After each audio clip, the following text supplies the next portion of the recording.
BRS working president KTR కీలక వ్యాఖ్యలు చేశారు.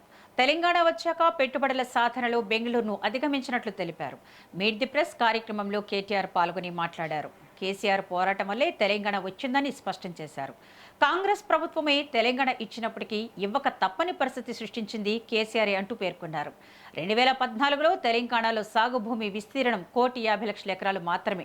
2023లో బీఆర్ఎస్ ప్రభుత్వం దిగిపోయే నాటికి సాగు భూమి విస్తీర్ణం 2,29,00,000 ఎకరాలకు చేరిందన్నారు.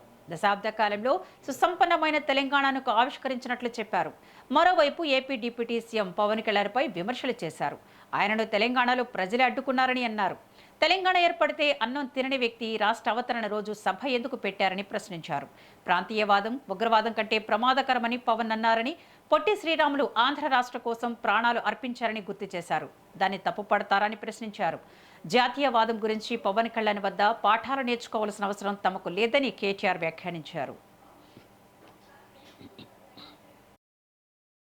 ఆనాడు తెలంగాణ సమాజం మొత్తం కులాలకు మతాలకు అతీతంగా నిలబడ్డ పద్ధతి ఏదైతే ఉందో అల్టిమేట్గా మనం చూసినట్టయితే దానివల్లనే ఇవాళ తెలంగాణ రాష్ట్రం సాకారం అయ్యింది అనేది నిర్వివాదం. సరే, కాంగ్రెస్ పార్టీ మేము ఇచ్చాము అని చెప్పుకోవచ్చు. ఇవ్వక తప్పని అనివార్యత సృష్టించింది తెలంగాణ ప్రజాశక్తి. తెలంగాణలోని ప్రజా కదలికలు, ప్రజా బాహుల్యం. ఇస్తావా చస్తావా అని చెప్పి కాంగ్రెస్ మెడ మీద కత్తి పెట్టకపోతే తెలంగాణ వచ్చే సమస్యలు. ఇది వాస్తవం, మీకు తెలుసు, నాకు తెలుసు. కాబట్టి ఎవరు ఏమి చెప్పినా ప్రజలు మరి అల్టిమేట్ గా ఒక నిర్ణయం తీసుకున్నారు. ఏ నాయకుడి నాయకత్వంలో అయితే తెలంగాణ సాధించుకున్నామో ఆ నాయకుడి చేతుల్లోనే తెలంగాణ ఉంటే భద్రంగా ఉంటుందని చెప్పి 2014 మరి జూన్ 2 ఆ రోజు మీకు తెలుసు బ్రహ్మాండంగా కేసీఆర్ గారి నాయకత్వంలో కొత్త రాష్ట్రం ఏర్పడింది. కొత్త ప్రభుత్వం కూడా కొలువు తీరింది. మరి కొలువు తీరిన ఈ ప్రభుత్వం ఆ రోజు మేము ఒక నిర్ణయం తీసుకున్నాం. సరే, పోరాటంలో ఉద్యమంలో 14 ఏళ్ల పాటు జరిగిన మలిదశ పోరాటంలో ఎన్నో త్యాగాలున్నాయి, ఎన్నో ఉద్విగ్నభరితమైన అనుభవాలున్నాయి. కానీ ఉద్యమ లక్ష్యం నెరవేరింది, ఉద్యమం లక్ష్యాన్ని చేరింది. తెలంగాణ రాష్ట్రం కావాలనుకున్నాం, రాష్ట్రం వచ్చింది. వచ్చిన ఈ రాష్ట్రంలో